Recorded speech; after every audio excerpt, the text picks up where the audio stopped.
पाहूया new India cooperative bank गैरव्यवहार प्रकरणी कोविड काळामध्ये ठेवीदारांचे पैसे व्याजाने दिले गेले।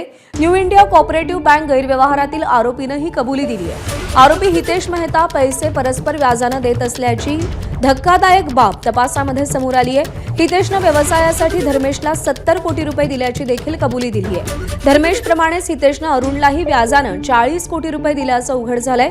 हितेशने बँकेतल्या ठेवींचे पैसे हे व्याजाने देऊन बक्कळ पैसे कमवल्याचा संशय आहे। हितेशने प्रभादेवी कार्यालयातल्या तिजोरीतून 112 कोटी रुपयांचा गैरव्यवहार केल्याचं समोर आलंय।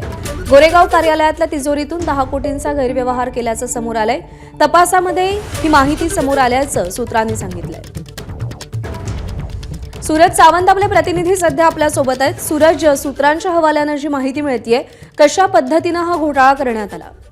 प्रज्ञा, नक्कीच आपण पाहतोय की कोविड काळात आधीच व्यावसायिक हे अडचणीत आले होते। त्याच्या आधी नोटबंदीमध्ये त्यांना नुकसान झालं होतं आणि याचाच फायदा घेऊन कुठेतरी न्यू इंडिया इन्शुरन्स कोऑपरेटिव्ह बँकेत काम करणारे हितेश मेहता यांनी लोकांना व्याजाने जे लोकांच्या ठेवीदार होत्या त्या व्याजाने पैसे देऊन त्यातनं नफा कमवण्याचा एक गोरखधंदा सुरू केला होता आणि यातूनच हा प्रकार सगळा समोर आलेला आहे। आर्थिक गुन्हे शाखेने या संपूर्ण प्रकरणाची चौकशी ही सुरू ठेवलेली आहे।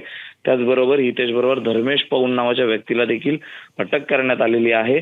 धर्मेश पौन हा प्रामुख्याने बांधकाम व्यावसायिक आहे। त्याला देखील हितेशने जवळपास 70 कोटी रुपये दिल्याची कबुली देखील दिलेली आहे। यासह अरुण भाई नावाचा एक व्यक्ती आहे, त्याचा पोलीस शोध घेत आहेत।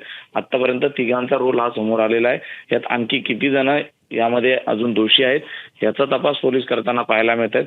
मात्र ईओडब्ल्यू कडे कालपासून आपण पाहतोय की मोठ्या प्रमाणात ज्यांची फसवणूक झालेली आहे, ठेवीदार कोण आहेत या सगळ्यांचाच आढावा घेताना पाहायला मिळतोय। जवळपास हितेश हा 1987 पासून या बँकेत काम करतोय।